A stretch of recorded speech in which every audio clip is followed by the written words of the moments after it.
আল্লাহ আমাদেরকে তার গোলাম হিসেবে কবুল করুক, বলেন আমিন। আজকের এই মজমায় ঈদ পরবর্তী একটা পুনর্মিলনী অনুষ্ঠান, কি বলেন আপনারা? গরমের দিনে একসময় প্রোগ্রাম হতো না, এখন আলহামদুলিল্লাহ গরমের দিনেও মানুষ শীত গরম কোনো তোয়াক্কা করে না, দিনই আলোচনা শোনার জন্য চলে আসে।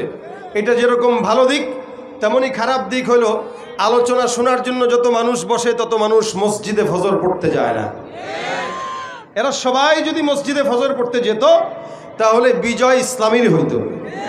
এরা সবাই যদি নামাজ পড়তো এদেশে দাড়ি চাচা, দুর্নীতিবাজ, সন্ত্রাস, সুদখোর, ঘুষখোর কেউ থাকতো না। কিন্তু ওয়াজ হয়, আমল হয় না। এই জন্য আল্লাহ পাক আমাদেরকে আগে আমল করার তৌফিক দান করুন।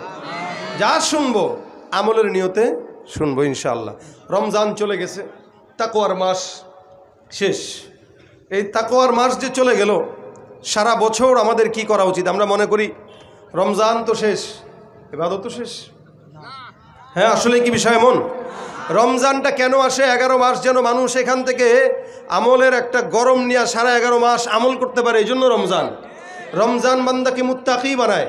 কিন্তু আমার দেশের চাঁদ রাতে চাঁদ উঠতে দেরি হয়, শয়তান ধোকা দিতে দেরি করে না, যার কারণে পটকা, আতশবাজি আরো যা কিছু আছে সব চাঁদ দেখতে দেরি, ফুটাইতে দেরি করে না।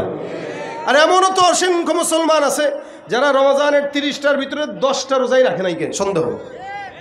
সারা বছর পর্দার খবর নাই, রমজান আসলে পর্দাওয়ালা এমন হয় তার মা কি পর্দা করে, তার চেয়ে বেশি পর্দা করে সে। দোকানপাটে ঢুকে ঢুকে পর্দার সহিত সিগারেট খায়, দোকানপাটে ঢুকে ঢুকে পর্দার সাথে চা পান করে। নাম দিছে মুসলমান। কি নাম? মুসলমান। এখানে আমরা সবাই তো মুসলমান, কি বলেন? আপনারা কি? কথা কন, জোরে কন।